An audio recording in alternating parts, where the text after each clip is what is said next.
The cost is not insignificant. It just varies a lot in my view. So we're looking at 50 to 80,000. It's a pretty good bracket.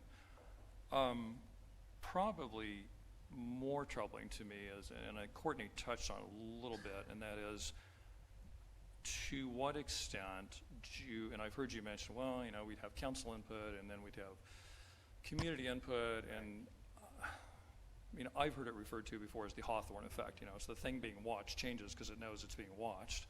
And I guess I'm concerned about spending $50,000 to $80,000 and hearing back what each of us has voiced in terms of, here's what, you know, each of us sees, you know, less density, more density, that sort of thing. And I'm hoping that, well, that's probably my chief concern, is that we pay $50,000 to $80,000 and hear packaged back in a nice presentation, basically bits and pieces of what everyone wants. And I would hope that we would get instead,